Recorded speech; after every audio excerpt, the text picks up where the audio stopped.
स्वास्थ्य मंत्री व डिप्टी सीएम राजेंद्र शुक्ल के गृह जिला में करोड़ों का घोटाला सामने आया है। स्वास्थ्य विभाग रीवा से संबंधित करोड़ों के अनियमित भुगतान मामले में लंबित जांच प्रतिवेदन पर अब तक कार्रवाई न हो सकी है, जिस पर कांग्रेस नेताओं द्वारा तत्काल कार्रवाई की मांग की गई है तथा इस दशा में सड़क पर उतरकर आंदोलन करने की चेतावनी भी दी गई है।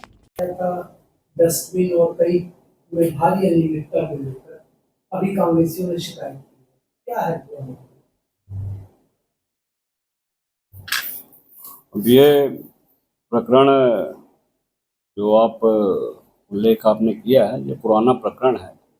अब इसमें अगर इस तरह की कुछ इसका शिकायत या कुछ इस तरह की जो प्रकरण हुआ है, तो इसमें पुराना प्रकरण है। जो सक्षम स्तर से जो भी इसमें कार्रवाई होगी, तो उसमें जो भी जांच है या जो भी कार्रवाई किया जाना है सक्षम स्तर से किया जाएगा। सक्षम कार्यालय, वरिष्ठ कार्यालय,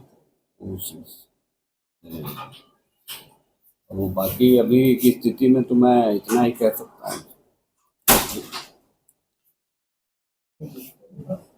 कांग्रेस नेताओं ने संभागायुक्त को अवगत कराया कि तत्कालीन मुख्य चिकित्सा एवं स्वास्थ्य अधिकारियों द्वारा नियम विरुद्ध सामग्री खरीदी एवं भुगतान के नाम पर 2,10,47,544 रुपए की राशि का भ्रष्टाचार किया गया। शिकायत पर जिला कलेक्टर रीवा द्वारा तत्कालीन डिप्टी कलेक्टर संजीव पांडे के नेतृत्व में 7 सदस्यीय दल गठित कर जाँच कराई गई थी। कलेक्टर रीवा को जाँच प्रतिवेदन 2 नवम्बर 2022 को सौंप दिया गया था, किंतु आज तक उस पर कोई कार्रवाई नहीं की गई। कांग्रेस नेताओं ने कहा कि यदि संबंधित प्रकरण के जिम्मेदार व जवाबदेह अधिकारियों की कानूनी कार्रवाई नहीं की जाती है तो कांग्रेस सड़क पर उतरकर आंदोलन के लिए बाध्य होगी।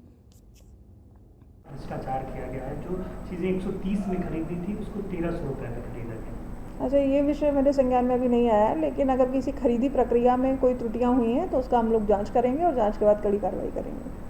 स्वास्थ्य विभाग में भ्रष्टाचार को लेकर आपको कमिश्नर से मिलने गए थे, कार्रवाई को लेकर जी। पूरा मामला देखो, जहाँ देखो, जिधर देखो उधर भ्रष्टाचार ही भ्रष्टाचार है। अभी हाल ही में एक हमको रिपोर्ट मिली स्वास्थ्य विभाग की। 2022 में एक पांडे जी थे, संजीव पांडे डिप्टी कलेक्टर, उन्होंने एक रिपोर्ट बना करके रीवा के कलेक्टर को दे दिया कि स्वास्थ्य विभाग में 2,10,50,00,000 का घोटाला हुआ। वो इस सिद्धम है, उसमें यह नहीं है कि हम विनोद शर्मा आरोप लगा रहे हैं, वो घोटाले का पूरा विवरण है, सब सारी चीज़ें। उसके बाद रीवा की कलेक्टर उसको पता नहीं कहाँ छुपा के रख लेती। उनके पास कोई रिपोर्ट जाती है वो छुपा के रख लेती। क्योंकि मैटर स्वास्थ्य विभाग का है, आपको ही पता है स्वास्थ्य मंत्री कौन, उप मुख्यमंत्री स्वास्थ्य मंत्री हैं। और मैंने पहले ही कहा कि गंगाधरी शक्तिमान है। जब उनको कुछ बेचना, खरीदना, ये सब करना, उस समय वो शक्तिमान की भूमिका में होते हैं और बाकी समय गंगाधर बन जाते हैं। रीवा के पीछे, इन घोटालों के पीछे किसका हाथ है? यदि घोटालेबाज स्वास्थ्य विभाग के, स्वास्थ्य विभाग का घोटाला माने जान का घोटाला सबसे बड़ी चीज़ होती है। ईश्वर के बाद हम किसी को भगवान का दर्जा देते हैं तो डॉक्टर को देते हैं, और डॉक्टर हैवान बन के बैठे हैं। कलेक्टर कुछ कर नहीं रही हैं। क्यों नहीं कर रहे हैं? क्योंकि स्वास्थ्य मंत्री जी उनको कुछ करने नहीं दे रहे हैं। तो आखिर ये चीज़ जाए तो जाए कहाँ? हमने अभी रीवा कमिश्नर को एक ज्ञापन दिया है और ये उनसे भी कहा कि आप थोड़ा ईमानदार हैं। अब यदि 10-15 दिन में उसमें वो कुछ करते हैं तो ये माना जाएगा कि उन्होंने कार्रवाई की, नहीं तो हम आगे जाएंगे, ईओडब्ल्यू में जाएंगे, लोकायुक्त में जाएंगे, कोर्ट में जाएंगे। जनता ने सड़क की भूमिका दी है, विपक्ष की भूमिका दी है। किस तरीके का भ्रष्टाचार हुआ? 300 की डस्टबिन 1300 में, 90 रुपए की स्ट्रिप 9-9 हज़ार रुपये में। जहाँ 1 लाख खर्चा करना चाहिए वहाँ 20-20 लाख रुपए खर्चे। एक सरकारी संस्था है कोई जैम, उससे अनुशंसित चीज़ें ही सेक्रीफाइज होती हैं टेंडर के लिए। कोई टेंडर प्रोसेस नहीं अपनाया गया, कोई टेंडर प्रोसेस नहीं अपनाया गया, सारे के सारे नियम धता के। आप ये सोचो कि ये तो छोटा सा घोटाला उजागर हुआ है, पता नहीं और अरबों का घोटाला स्वास्थ्य विभाग में होगा।